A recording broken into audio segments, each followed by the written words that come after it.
दोस्तों, ये कहानी है एक मासूम लड़की की जो एक रीछ को अपना दोस्त समझ बैठी। लेकिन रीछ और उस लड़की के दरमियान कुछ ऐसा हुआ कि चंद माह बाद गांव वाले उसके किरदार पर सवाल उठाने लगे। आखिर ऐसा क्या हुआ?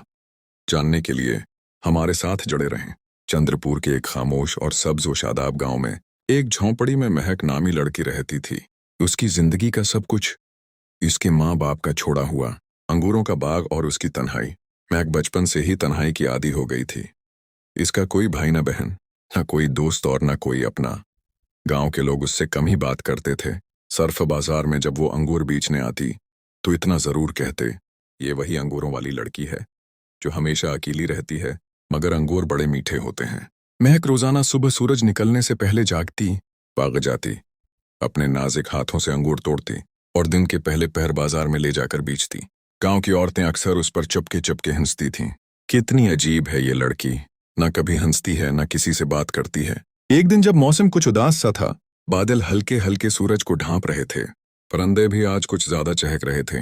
मैं एक हस्बे मामूल बाग में अंगूर तोड़ने में मसरूफ थी। तभी उसे महसूस हुआ जैसे कोई उसे घूर रहा हो।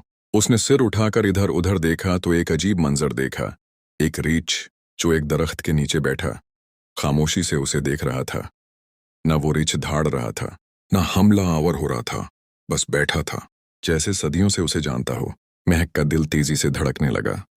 वो फौरन एक सोखी लाकड़ी उठाकर बोली, दौड़ रहना, यहां से चले जाओ। लेकिन रीछ न हिला, न डरा। उसकी आंखों में न वहशत थी, न भूख, बस एक दर्द और अजीब सी खामोशी। महक ने पहली बार कोई जानवर ऐसा देखा जो इंसानों की तरह गहरी नजरों से देखता हो। महक डरी, मगर उसकी आंखों ने रीछ को समझ लिया। उसने लकड़ी नीचे रखी और धीरे से बोली, ठीक है, यहां बैठो, मगर नुकसान मत करना। अगले दिन फिर वही मंजर। इस बार महक के चेहरे पर हल्की सी हैरत और मुस्कुराहट थी। उसने कुछ अंगूर अपने हाथों में रखे और रीछ के करीब जाकर जमीन पर रख दिए। रीछ ने आहिस्तगी से अंगूर खाए और एक बार भी धाड़ा नहीं। कोई शरारत नहीं की। रफ्ता रफ्ता ये मुलाकात रोज की आदत बन गई। रीछ अब महक की गैर रस्मी दुनिया का हिस्सा बन चुका था। महक ने उसका नाम रख दिया रानू। रानू सिर्फ खाता नहीं था, महक की मदद भी करता। कभी दरख्त से अंगूर गिरा देता, कभी जमीन पर बैठकर ऐसे हाथ फैलाता जैसे कहता हो, आज का इनाम कहाँ है। महक उससे रोज बातें करती, दिल की वो बातें जो किसी इंसान से कभी न की थीं। काश मेरी माँ होती, वो भी तुम जैसी खामोश थी। तुम भी कुछ नहीं कहते, बस सब सुनते हो ना। रीछ कुछ नहीं बोलता, बस अपने गहरे आंखों से महक को देखता रहता। चंद दिन गुजरे। अब बारिशों का मौसम शुरू हो चुका था। एक शाम जब आसमान पर गहरे बादल छा गए, महक बाग से भागकर घर जा रही थी कि पीछे से एक नजर रीछ पर पड़ी। रानू वहीं बैठा, बारिश में भीग रहा था। महक रख गई। बारिश की बूंदें जैसे उसके दिल पर गिर रही थीं। तुम क्यों नहीं आए मेरे साथ? रीछ ने कोई जवाब न दिया, बस आंखों में वही पुरानी खामोशी थी।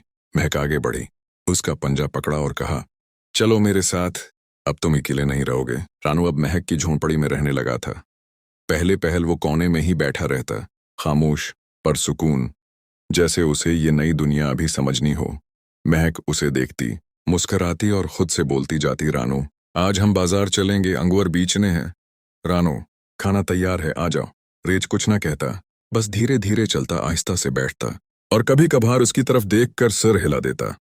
गांव वाले हैरान थे, कोई हंसता, कोई सरगोशियां करता। कुछ लोग तो यहां तक कहते, ये लड़की पागल हो गई है, रीछ को दोस्त बना लिया है। मगर महक को किसी की परवाह नहीं थी। बरसों बाद वो तन्हाई से निकलकर एक ऐसा वजूद महसूस कर रही थी जो उसकी बातें सुनता, साथ बैठता और कभी छोड़कर ना जाता। वो शामें जो कभी खाली हुआ करती थीं, अब रानू के साथ गुजरने लगे। महक उसे अपनी माँ की पुरानी बातें सुनाती, बाबा की यादें दोहराती और दिल का बोझ हल्का करती। रानू खामोशी से सब कुछ सुनता। उसकी आंखों में वो गहराई थी जो किसी इंसान की आंखों में भी कम ही मिलती है। अक्सर रातों में महक उसे देखती रहती। एक रात महक चारपाई पर लेटी हुई थी। बाहर सरद हुआ चल रही थी, अंदर मिट्टी का चिराग टमटमा रहा था। रानू कोने में बैठा महक को देख रहा था। वो उसकी नजरें आज कुछ बदली हुई लग रही थीं, जैसे कोई राज छिपाए हुए हों। महक ने नींद बंद आंखों से कहा, तुम मेरे साथ हमेशा रहोगे ना? रानू ने आहिस्ता से सर हिला दिया। महक नींद की आगोश में चली गई। लेकिन उस रात कुछ ऐसा हुआ जो न महक को याद था, न वो समझ पाई। सुबह जब महक जागी, उसका जिस्म भारी लग रहा था, जैसे वो कोई तवील सफर तय करके आई हो। उसने रानू की तरफ देखा, वो अब भी कोने में बैठा था, खामोश, जैसे कुछ हुआ ही ना हो। दिन गुजरते गए, मौसम बदला, अंगूरों का सीजन खत्म होने लगा। महक के चेहरे पर भी ताजगी की जगह थिकन ने ले ली थी। वो सुबह सवेरे उठने में सुस्ती महसूस करने लगी। काम में दिल नहीं लगता, बदन में जान नहीं थी। शायद थकन है, उसने सोचा, मगर फिर मतली, कमजोरी और सर दर्द का आगाज हुआ। महक ने यह सब एक आम बीमारी समझकर नजरअंदाज किया, लेकिन एक दिन वो अचानक जमीन पर गिर पड़ी, बेहोश। गांव के पुराने हकीम को बुलाया गया। हकीम ने उसकी नब्ज चेक की, चेहरा देखा और चंद लम्हों के बाद कहा, बेटी, तुम मां बनने वाली हो। 4 महीने हो चुके हैं। महक को जैसे आसमान से बजली लग गई। हो, क्या कहा आपने? मां? मगर मगर मैंने तो किसी मर्द को कभी हाथ भी नहीं लगाया।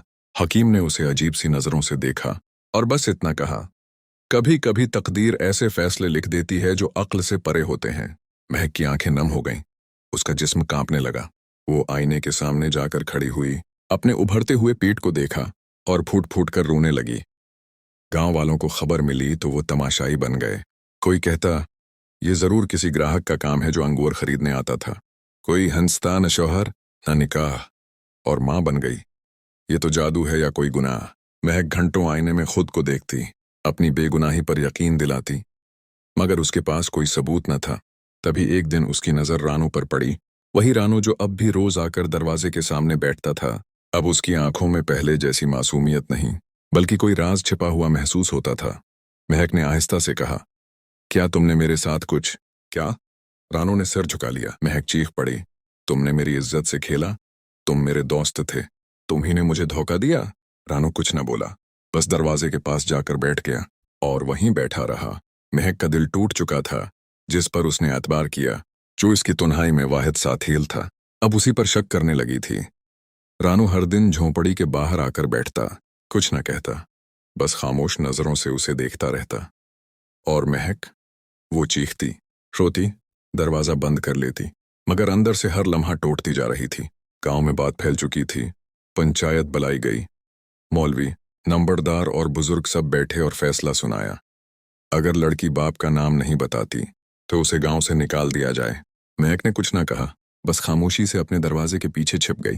कुछ औरतें तरस के मारे आती थीं और समझाती थीं, अगर झूठा ही सही, किसी मर्द का नाम ले ले, कम से कम बच्चा हलाल तो कहलाएगा।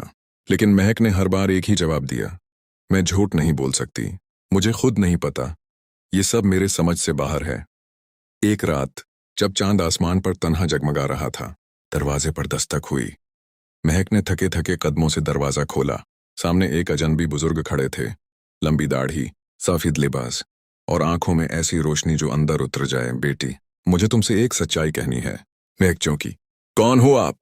बुजुर्ग बोले, मैं एक सियाह मौलवी हूं, कई बरसों से मुख्तलिफ इलाकों की सच्चाइयां जानने और बताने निकलता हूं। तुम्हारी कहानी सुनी, यहां आना पड़ा। महक खामोशी से सुनती रही। मौलवी ने लंबी सांस ली, तुम जिस रेछ के साथ रह रही थीं, वो रेछ नहीं था, वो एक शहजादा था जिस पर जादू की लानत लगी थी। महक की आंखें फैल गईं। क्या? हाँ, बरसों पहले एक खुद पसंद शहजादे ने जंगल में रहने वाली एक जादूगरनी से मोहब्बत का झूठा वादा किया। उसका दिल तोड़कर चला गया। जादूगरनी ने उसे बद्दुआ दी कि जब तक कोई औरत उससे बना लालिच, खालिस मोहब्बत न करेगी, उसकी लानत नहीं टूटेगी।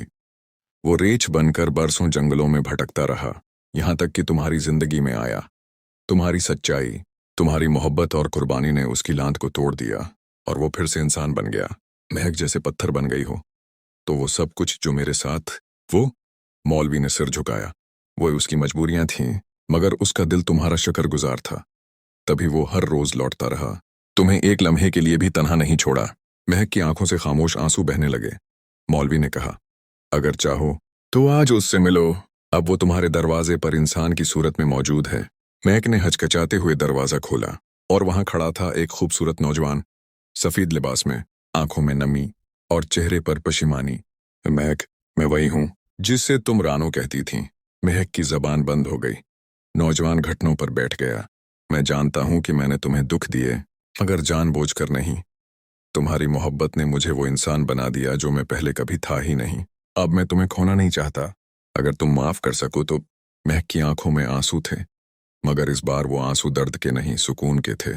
चंद दिन बाद चंद्रपुर के गांव में वो मंजर देखा गया जो कभी किसी ने तसव्वुर भी नहीं किया था। महक और जाहिद, जिसे लोग कल तक रेच कहते थे, निकाह के बंधन में बंध चुके थे। कुछ महीनों बाद महक ने एक प्यारे से बच्चे को जन्म दिया। गांव में पहली बार एक ऐसे बच्चे को इतनी इज्जत मिली जिसे कल तक हराम कहा जा रहा था। जाहिद अब रोज अंगूरों के बाग में काम करता, महक उसके साथ साथ चलती। वही झोंपड़ी, वही गांव, लेकिन अब न तन्हाई थी न शर्मिंदगी, सिर्फ मोहब्बत, एतमाद और एक मुकम्मल खानदान था। मोहब्बत की असल ताकत ये नहीं कि वो किसे हासिल करे, बल्कि ये कि वो किसे माफ कर सके।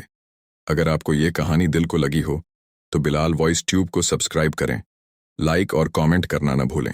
हम ऐसी ही सच्चाई, सबक और जज्बात से भरी कहानियां लाते रहेंगे।